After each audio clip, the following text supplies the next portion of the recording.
2021 সালের পর বাইপাসের পাশে ক্যানাল সাউথ রোডে একটি ভবনে তৃণমূল ভবন করে একটি বাড়ি ভাড়া নিয়ে তৃণমূল কংগ্রেস তাদের পার্টি অফিস চালু করেছিল।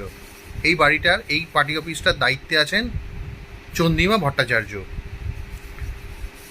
যেটা ভাড়ার যে এগ্রিমেন্ট হয়েছিল সেটা 2024 সালে শেষ হয়ে যায়। তারপর যখন এগ্রিমেন্ট রিনিউয়াল কথা বলা হয়, আর টিএমসি থেকে সেই এগ্রিমেন্ট আর রিনিউ করা হয়নি, করতে চায়নি। মৌখিক কথার ওপরে বেস করে ভাড়া কিন্তু তারা দিয়ে গেছে, ভাড়া দেয়নি এমন নয়।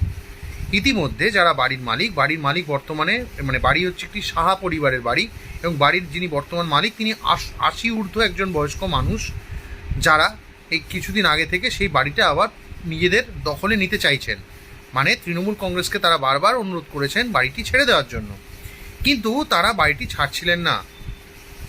আজ আবার তারা গেছিলেন সেই পার্টি অফিসে, এবং অদ্ভুতভাবে তারা যখনই ওখানে দায়িত্বে থাকা চন্দ্রিমা ভট্টাচার্যকে বা অন্যান্য যারা কর্তা ব্যক্তি আছে তাদেরকে যখন ফোন করছে, হয় তাদের ফোন সুইচ অফ, নাহলে তারা ফোন ধরছেন না। তো মাননীয় চন্দ্রিমা ভট্টাচার্যর কাছে বিশেষভাবে অনুরোধ জানাচ্ছি, একজন 80 ঊর্ধ্ব বয়স্ক মানুষের মুখ চেয়ে আপনারা দয়া করে বাড়িটা ছেড়ে দিন। কারণ ওনারা বলছেন ওনাদের বাড়িটি দরকার, না হলে ওনাদেরকে আইনের পথে কোর্টে যেতে হবে। সেটা আপনিও জানেন, আমিও জানি আইনের পথে কীভাবে এটা হয়।